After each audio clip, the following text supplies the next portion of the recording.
Hello everyone, welcome back to money matters. बात करेंगे आज आवास फाइनेंशियल्स लिमिटेड के ऊपर। क्वेश्चन पूछा गया है, क्या ये स्टॉक 1000 रुपए तक आ जाएगा क्या? पिछले कुछ वीडियो में इसके बहुत सारे कमेंट हमें देखने को मिले और इस चैनल पे सिर्फ उन्हीं स्टॉक्स पे बात जिन पे आपका कमेंट हो।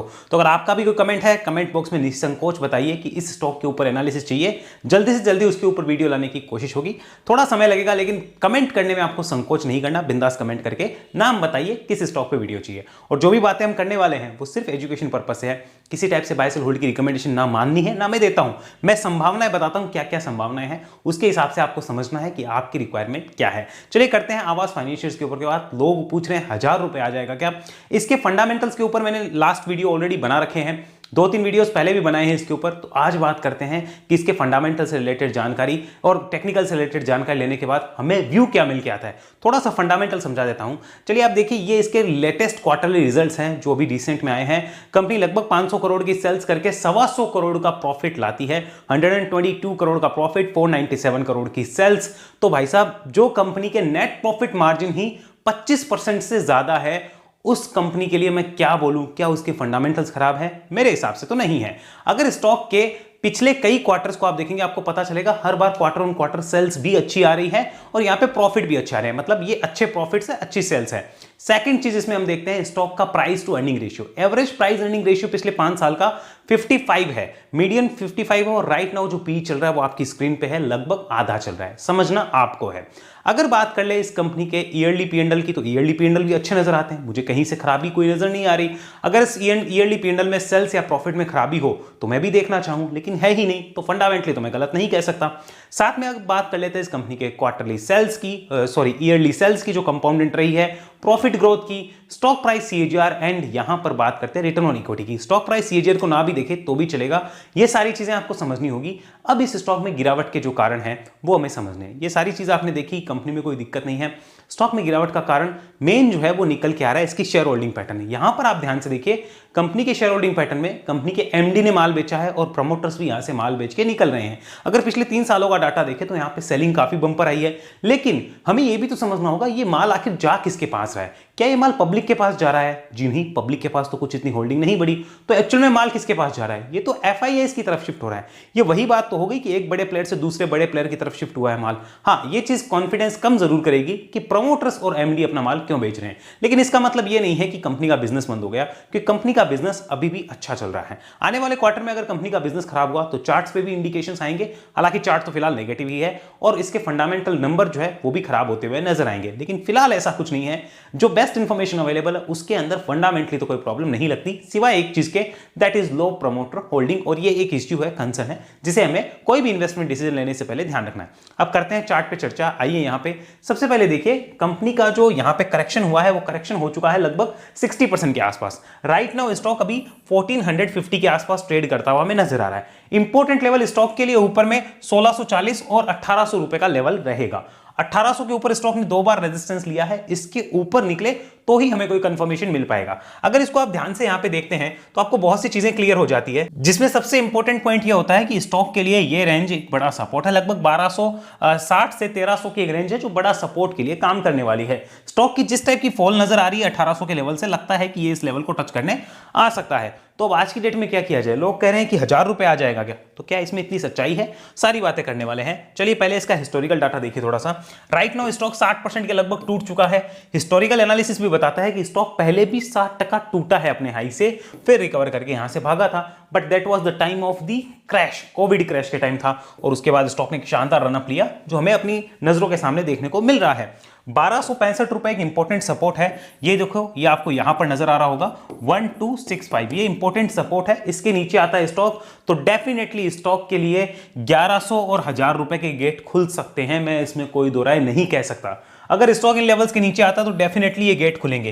लेकिन क्या इसका मतलब ये है कि कंपनी बेकार हो गई या फिर वो लेवल आएंगे ही? वो सारे डिस्कशन अभी करने वाले हैं। बट इतना कंफर्म है कि इस रेंज के आसपास एक सपोर्ट है और 1265 टूटता है, यानी इसके नीचे सस्टेन करता है स्टॉक, तो फिर दिक्कत हो सकती है, स्टॉक नीचे भी आ सकता है। तो अब किया क्या जाए, वो सारी बातें करेंगे। लेकिन पहले थोड़ा और इसका पैटर्न और एनालिसिस हम समझ लेते हैं। चलिए इस डाटा को हटाते हैं, यहां पर बात करते हैं इसके मंथली चार्ट पे। वो भी हमें समझना जरूरी है ताकि हमारे सामने एक पिक्चर जो है वो क्लियर निकल के आए। ये हमने मंथली चार्ट यहां पे कन्वर्ट किया। हैव अ लुक, ये मंथली चार्ट है। यहाँ पे हमें पता चल रहा है कि स्टॉक के लिए ये लेवल्स बहुत इंपॉर्टेंट है, 1810 रुपए। इसके ऊपर सस्टेन करना जरूरी है। ऊपर सस्टेन किया तो यहाँ पे कंफर्म होगा कि स्टॉक में तेजी है। नेगेटिव पॉइंट क्या रहा है जिसने मुझे भी सरप्राइज किया है, 1 2 3 4 5, ये 5-6 महीने का जो डाटा था उसको एक महीने ने नेगेटिव कैंडल के अंदर बदला है। तो यहां पर हमें उसी हिसाब से डिसीजन अपनी प्लानिंग करनी चाहिए कि क्या हो रहा है। अच्छी बात क्या है यहां पे वो हमें देखना है। स्टॉक एक सपोर्ट के पास आके खड़ा है, अगर इसको तोड़ता है तो दिक्कत हो सकती है। जब तक सपोर्ट के पास है तब तक कोई दिक्कत नहीं नजर आती। मंथली चार्ट ये बता रहा है हमें कि यहां पर इंपॉर्टेंट सपोर्ट जो है वो आप यहां पे मार्क कर सकते हैं, लगभग 1200 जो 65 के आसपास मैंने मार्क किया था, ये इस लेवल के आसपास जो सपोर्ट है आपका वो रहेगा, जो कि प्रीवियस में यहां पे एक हाई बना हुआ था। अगर आप ध्यान से देखेंगे इसी हाई से स्टॉक नीचे जाके ऊपर गया था और अगेन यही लेवल जो है यहां पे इंपॉर्टेंट सपोर्ट बनके नजर आ रहे हैं। तो हमें इन लेवल्स को ध्यान में रखना है। ऊपर की साइड में किसी भी सिचुएशन में अगर स्टॉक इन लेवल्स के ऊपर सस्टेन कर जाता है तभी क्लियर होगा कि हां यहां पे बॉटम बना है और स्टॉक में तेजी की संभावना है। तो जब तक स्टॉक 1810 के नीचे है और इसके ऊपर सस्टेन नहीं करता तब तक क्लियर है कि bottom not done, bottom not done. जब तक इसके ऊपर सस्टेन नहीं होता तब तक बॉटम नॉट डन, इतना हमें मानना होगा, लिखना होगा। आइए इसको कन्वर्ट करते हैं डेली चार्ट पे, देखते हैं वहां क्या डाटा और फिगर नजर आते हैं। ये डेली चार्ट हमारे सामने, डेली चार्ट पे भी अगर आप ध्यान से देखेंगे, this is the blue line of 200 days moving average. यहां पर देखिए इसके ऊपर स्टॉक जो है वो सस्टेन नहीं कर पा रहा है। यहां पर देखिए स्टॉक ने सस्टेन किया, जिसकी एंट्री बनी थी उसको यहां पे एग्जिट के इंडिकेशंस भी आ गए कि इसके नीचे वापस आ रहा है, निकल जाओ, अगर सावधान होना है हो सकते हो। तो इसने वहां पे भी बताया, बट अगेन इसने भी कौन से लेवल से ही यहां पर हमें खराबी के इंडिकेशन दिए, दैट इज 1810। इस लेवल को हमें समझना है। इसके नीचे जब तक है स्टॉक तब तक स्टॉक में कुछ भी नहीं है, ये हमें मानना होगा। तो अब किया क्या जाए, हमें इतना पता चल गया डेली चार्ट नेगेटिव है, वीकली नेगेटिव है एंड मंथली चार्ट भी यहां पे हमें नेगेटिव ही नजर आता है। तो तीनों चार्ट नेगेटिव है। अब क्या किया जाए, आइए इसको कन्वर्ट करते हैं अगेन वीकली चार्ट पे। लेट्स हैव अ लुक, यहां पे वीकली चार्ट हमने लगाया।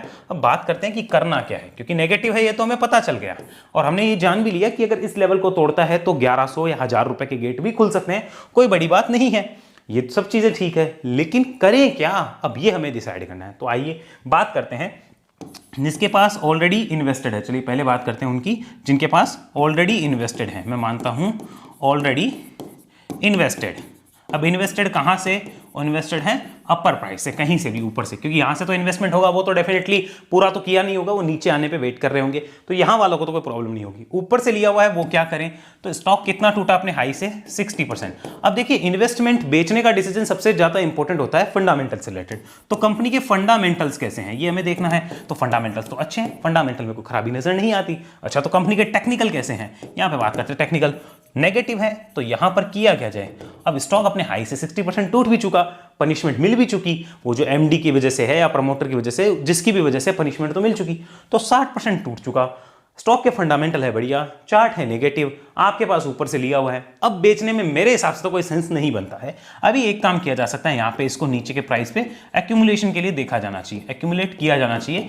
हम लोग यही गलती बार बार करते रहेंगे, ऊपर लेके नीचे बेचते रहेंगे। इससे बेटर ये नहीं है कि नीचे में एक्यूमुलेट करो, ऊपर ले लिया तो ले लिया, आप साल 2 साल तो वैसे भी आपके भाव नहीं आने, कम से कम साल 2 साल भाव तो आने नहीं है। इन भावों की अगर कोई उम्मीद कर रहा है वो तो आने नहीं साल 2 साल, कम से कम, ज्यादा टाइम और भी लग सकता है, कम से कम ये भाव आने से रहे। तो एक्यूमुलेट क्यों ना किया जाए साल 2 साल कि हाँ चलो इसमें कुछ कुछ पैसा डाल के रखा है, जैसे ही ऊपर आएगा भाव के पास आएगा तब देखेंगे नया रिव्यू कि अभी रखना है या बेचना है। तो हमें कम से कम नुकसान तो नहीं होगा और हम बच तो जाएंगे, वरना लॉस बुक करने में कोई समझदारी मुझे नजर नहीं आती। भले ही आपकी कॉस्ट से 20% डाउन हो, 50% डाउन हो या 40% डाउन हो, मुझे यहाँ पे लॉस बुक करने में समझदारी नजर नहीं आती है, क्योंकि कंपनी के फंडामेंटल से बढ़िया, सेल्स अच्छी आ रही है, प्रॉफिट्स अच्छे हैं। बाकी देखो क्या गड़बड़ है वो पता नहीं। जब तक स्टॉक इसके ऊपर क्लियर नहीं होगा 1810 के, तब तक बॉटम तो नहीं बना, ये तो अब क्लियर हो गया।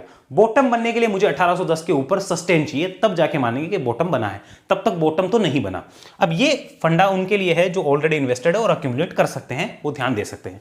अब सेकंड पूछेंगे कि भाई फ्रेश इन्वेस्टमेंट कर सकते हैं क्या। देखो कंपनी के फंडामेंटल्स है बढ़िया, कंपनी के फंडामेंटल्स कैसे हैं, फंडामेंटल्स है बढ़िया, टेक्निकल है खराब। तो अब क्वेश्चन आता है कि यहाँ पे हम इसमें फ्रेश इन्वेस्टमेंट कर दे क्या। तो 2 कैटेगरी होती है इन्वेस्टर्स की, एक वो जो बॉटम बनने के बाद लेना चाहते हैं, उनको तो इसके ऊपर देखना चाहिए। जो अभी ले रहे हैं उनको ये ध्यान में रखना होगा कि बॉटम तो बना नहीं है। तो अगर अभी ले रहे हो तो इस चीज की प्लानिंग रखना कि नीचे भी तो आ सकता है, तो उसके लिए आपके पास फंड है क्या, नहीं है तो क्या करना, यहां पे थोड़ा थोड़ा थोड़ा थोड़ा माल उठाया जाना चाहिए, एक बार में पूरा नहीं लिया जाना चाहिए। क्यों? क्योंकि बॉटम बनने के कंफर्मेशन इसके ऊपर है। तो अब आप कौन सी कैटेगरी वाले हो, जिसको बॉटम बनने के बाद लेने में शौक है, या फिर जिसको यहां पर लेने में शौक है कि बॉटम नहीं बना तो मैं एक्यूमुलेट करूं। एक कैटेगरी और होती है जो कहती है मेरे लेते ही स्टॉक ऊपर चला जाए। तो ध्यान रखिए, ऐसा कुछ भी नहीं होता है। आप अगर किचन में जाएंगे, अपनी माताजी बहन को या बीवी को देखना, वो खाना बनाती है डेली, डेली सब्जी का टेस्ट एक जैसा आता है क्या? नहीं आ सकता। तो इसका मतलब क्या ये, उनको खाना बनाना नहीं आता, इतने टाइम से बना रहे हो, लेकिन डेली हर सब्जी का टेस्ट एक जैसा नहीं आ सकता। वैसे ही आपके इन्वेस्टमेंट में कि सारे इन्वेस्टमेंट आपके हिसाब से नहीं चलते, एक आध चल जाएंगे। और ये सेम चीज है, देखिए कुकिंग और चार्टिंग दोनों आपको सिखा कोई भी सकता है, लेकिन ये आर्ट है जो एक्सपीरियंस से डेवलप होती है। समझिए, आपको कुकिंग आपकी माताजी ने सिखाई होगी, अगर आप कोई फीमेल है तो, या आप अगर कोई मेल है तो आपकी बीवी या आपकी बहन या आपकी माताजी जो कुकिंग करती है तो आप देखोगे उन्होंने भी कहीं से सीखा है। लेकिन क्या इसका मतलब यह है कि वो उसके जैसा ही खाना बनाती है जहां से सीखा है? नहीं, हो सकता है वो उससे बेटर बनाए, क्योंकि अपना एक्सपीरियंस का तड़का उसमें डालना पड़ता है। सेम यहां पे चार्ट में है कि अपने एक्सपीरियंस का तड़का लगता है। तो एक्सपीरियंस से ही बता रहा हूं कि बॉटम नहीं बना तब यहां पर पूरा पैसा नहीं लगाया जाता। और आपकी रोज सब्जी एक जैसी नहीं बनेगी। आपकी माताजी डेली रोटी बनाती है किचन में, क्या 100 में से एक बार ऐसा नहीं होता कि एक रोटी जल भी जाती है? तो क्या उस टाइम आप ये कहते हो कि माताजी को खाना बनाना नहीं आता? अरे वो 99 बार बढ़िया बना रही है, एक बार नहीं बनी तो नहीं बनी। सेम ये कंपनी है कि इसके फंडामेंटल्स इतने अच्छे हैं, ये नहीं चल रही तो नहीं चल रही, लेकिन हमारे हाथ में तो प्लानिंग है ना। अब उस जली हुई रोटी को लेके आपको रोना है या आपको दूसरी रोटी बनवाने के लिए बोलना है कि दूसरी रोटी खा लेते हैं? तो सेम चीज यहां पर है कि अब आपके समझ में आ गया कि इस कंपनी में राइट नाउ आपकी सिचुएशन ये है। तो अभी बॉटम बनने से पहले जो ले रहे हैं उनको ये सावधान होकर लेना होगा कि इसमें पूरा अमाउंट नहीं लगाया जाना चाहिए, यानी पूरी की पूरी रोटियां 100 की 100 नहीं जलनी चाहिए। एक आध रोटी जलती है तो चलेगा। तो यहां पर कुछ कुछ क्वांटिटी में जो लेते हैं उनको कोई प्रॉब्लम नहीं आती है, यह आपको समझना होगा और इन चीजों के हिसाब से प्लानिंग करनी होगी। देखिए, कोई भी चीज जब आप लेते हो तो आपको प्लानिंग करनी है कि मैं ले किस पर्पस से रहा हूं। इन्वेस्टमेंट के लिए तो क्या बॉटम बना? नहीं बना तो नीचे भी तो आ सकता है, तो मेरे पास फंड होना चाहिए, ये आपको समझ के प्लान करना होगा। तो अगर नीचे आता है तो आपके पास फंड होना चाहिए, तब आप यहां पे फ्रेश एंट्री धीरे धीरे कर सकते हैं, वरना आपको अवॉइड करना चाहिए, बॉटम के कंफर्मेशन के बाद करना चाहिए, ये आपको समझना होगा। अब कोई कोई बॉटम के कंफर्मेशन की गारंटी है क्या कि 1810 के ऊपर बन ही जाएगा? तो गारंटी तो इस चीज की भी नहीं है कि रात को जो खाना बनेगा वो टेस्टी बनेगा या नहीं बनेगा। तो जो खाना बना रहे हैं उनको पता नहीं है क्या खाना बनाना कैसे है, बना तो बना, नहीं बना तो नहीं बना। संभावनाएं हैं कि हाँ उस कुक से खाना अच्छा बनता है। आपके घर में आपकी माताजी या बहन जो भी कोई सबसे अच्छा खाना आपको जिसका लगता है, आप उनको कहते हो खाना बनाओ, तो बन सकता है कि वो, संभावना ये है कि वो अच्छा खाना बनाती है तो इस बार भी अच्छा बनेगा। अब कभी कभी ना भी बने तो ना बने तो ना बने, लेकिन उसके पास भी प्लानिंग होती है कि हमें कैसे मैनेज करना है। तो इसके ऊपर ही बॉटम के कंफर्मेशन से तब तक नहीं है, ये आपको समझना होगा। तो फ्रेश इन्वेस्ट वालों के लिए क्लियर हुआ। तीसरी कैटेगरी है कि यहां पे कोई स्विंग ट्रेड है क्या? तो राइट नाउ अभी कोई स्विंग ट्रेड नहीं है, there is no swing trade. एक बनी थी इस लेवल के ऊपर जिसमें 1800 फर्स्ट रेजिस्टेंस था जो डन हो चुका, उसके बाद में 1640 के नीचे अगेन वीक हो चुका है। एक स्विंग ट्रेड बनी थी यहां पर, उसका फर्स्ट टारगेट आया, और भी ऊपर जाना चाहिए था बट वो नहीं गया, तो यहां पे उसका एग्जिट बन चुका है। तो स्विंग ट्रेड तो यहां नहीं है, क्लियर नो है। स्विंग ट्रेड के लिए अभी वेट, ओनली वेट, कोई इंडिकेशन नहीं नजर आते। अब एक कोई लोग आएंगे जो बोलेंगे कि सर इसको एसआईपी मोड में इकट्ठा कर सकते हैं क्या? बिल्कुल किया जाना चाहिए, बिल्कुल कर सकते हैं एसआईपी मोड में, उनके लिए इस चार्ट पे कोई तकलीफ नजर नहीं आती है। मैं अपना डिस्क्लोजर दे दूं, मेरे पास आवास फाइनेंशियर्स के 40K के शेयर्स रिसेंट में लिए हुए हैं 1581 रुपए के भाव के। मैं आपको मेरा डिस्क्लोजर दे दूं, 40K के शेयर्स है अप्रोक्सीमेट 1581 के भाव के। अब शेयर्स नंबर आप देख लो, बहुत कम शेयर्स लिए हैं, बहुत थोड़े शेयर्स लिए हैं। मेरी प्लानिंग है नीचे मिलता है तो मैं इसको डेफिनेटली देख सकता हूं, या फिर ऊपर में 1800 के ऊपर मैं देखना पसंद करूंगा। अब नीचे आता है तो देखेंगे 1265 के नीचे या फिर 1800 के ऊपर, या कभी फंड होते हैं तो कुछ कुछ अमाउंट में हम इसको इकट्ठा कर सकते हैं। लेकिन एक बार में बड़ा पैसा मैं तो नहीं लगाऊंगा, मुझे अगर 2 लाख भी लगाने हैं तो मैं बहुत पार्ट्स में लगाऊंगा, क्योंकि बॉटम बनने के कंफर्मेशंस नहीं है, यह हमें समझना होगा। तो आवास फाइनेंशियर्स के ऊपर क्लियर एनालिसिस जो भी बन सकता था मैंने आपके साथ पेश कर दिया है कि इस स्टॉक में अभी चार्ट्स नेगेटिव है, फंडामेंटल्स बहुत अच्छे हैं, लेकिन करना क्या है वो मैंने आपके साथ एक्सप्लेन किया है। ऐसा ही होता है हर बार, कंपनीज के फंडामेंटल देख के लोग पैसा तो लगाते हैं, लेकिन उन्हें समझना होगा मूवमेंट ट्रिगर नहीं हुआ है। खाली फंडामेंटल देख के पैसे नहीं लगा सकते। जिसने फंडामेंटल के हिसाब से यहां लगाए हैं उसको यहां पर रिजल्ट तो अच्छे मिल रहे हैं, कंपनी के रिजल्ट अच्छे हैं, लेकिन एक्चुअल में जो प्राइस का रिजल्ट है ना वो 60% डाउन है। तो इसलिए कहता हूं चार्ट को सीखो, वेव को समझो, वेव को जानो, और वेव क्या कह रही है वो पहचानो। 10 में से आप 9 बार सही हो, 100 में से आप 90 बार सही हो या 80 बार सही हो तो भी आप ठीक है। अब अगर आप चाहते हो 100 में से 100 बार सही हो तो वो खाना बनाने वाली बात है, वो तो नहीं हो सकते भैया, इस चीज को आपको समझना होगा। ऐसी एनालिसिस अगर आप भी सीखना चाहते हैं, वेब एनालिसिस में आइए, जहां 1 to 1 आप मेरे साथ सीखेंगे और उसके बाद मेरे ट्रेनिंग्स ग्रुप में लाइफ टाइम मेंबर बन के आप रह सकते हैं। किसी भी तरह की जानकारी के लिए आप इस नंबर पर कॉल कर सकते हैं सुबह 10 से शाम को 7 तक। और साथ में अगर आप हमारे व्हाट्सएप ग्रुप से जुड़ना चाहते हैं तो उसके लिए आपको चैनल की डायमंड मेंबरशिप, ध्यान रखिए गोल्डन नहीं डायमंड मेंबरशिप लेनी है या ज़ेरोधा एंजल अपस्टॉक्स में अकाउंट खुलाना है। लिंक आपको डिस्क्रिप्शन में मिल जाएगा। बट हमारा जो प्रीमियम एनालिसिस है वो सिर्फ वेब एनालिसिस है, जहां मैं पर्सनली 1 to 1 एक टाइम पे एक ही इंसान को सिखाता हूं।